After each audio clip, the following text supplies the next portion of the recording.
Bruce, it's great to have you back on the show. And it does look like you put out some decent numbers and guidance, a constructive tone on the conference call. Explain that disconnect from what we're seeing in the markets and the bank stocks like yours and what you're seeing in the economy.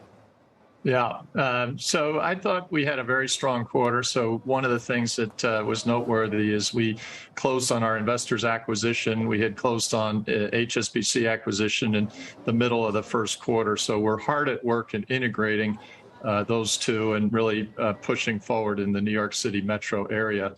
The financials all are showing strong performance across all metrics. So net interest income is benefiting from the rise in rates.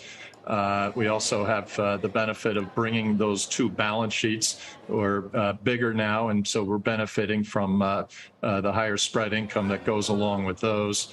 Our fees have proven to be resilient. We're doing a good job on expenses, and credit is about as pristine as it gets. So that raises the question. So why aren't the stocks? What is the market telling us? There's a disconnect between what we're actually producing and what the market's valuing that at. And I think it all goes to the outlook for the future, that the market still feels a recession is maybe slightly more likely than not. And if there is a recession, bank credit costs tend to rise.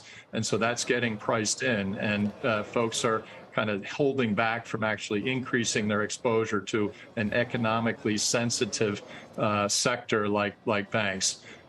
We'll see. Time will tell how things play out. But from where we sit, we have really our individual customers are very strong. They have high levels of liquidity. Employment is very good levels, and prospects look good. Companies have weathered the pandemic very, very well. They've moved to a digital business model. They've leaned their expense bases. They're having great years. It could be even better if they weren't contending with labor tightness and supply chain issues. So, you kind of take that as a backdrop. Even if the Fed causes a recession, I think it would be very shallow and very short, and that shouldn't really result in much of an increase in bank charge-off rates. That's not you. In the past, you haven't seen that happen if you go in on a solid footing like we're going in now. I guess that's pretty bullish, a shallow and short-lived recession, Bruce. Two spots, though, that you have to be feeling it, though, are mortgage loans and auto loans. How ugly is that going to get as the Fed continues to raise rates here? And what are you doing about that? Well, in the mortgage business, we actually have a bit of a hedge taking place. So production volumes are down, but our servicing book is throwing off more income in the higher rate environment. So I'd say we're probably at the bottom in terms of our mortgage revenues at this point. We'll probably find stability here. You're seeing a lot of announcements that mortgage companies, including banks, are taking capacity out of the system, which should lift margins if you look out 3, 4, 5 quarters into the future. So anyway, I'm not that worried at this point about the mortgage. And then auto, we ramped up auto during the pandemic. Spreads widened, so there was an opportunity to play there.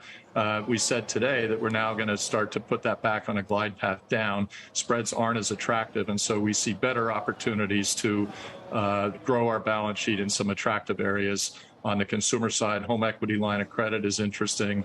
Our Citizens Pay and unsecured business is interesting. And then, on the corporate side, there's line utilization is going to lift loan growth. And then there's also more deals are getting done in the loan syndication markets as the institutional market and public markets have been largely shut down for the past couple of months.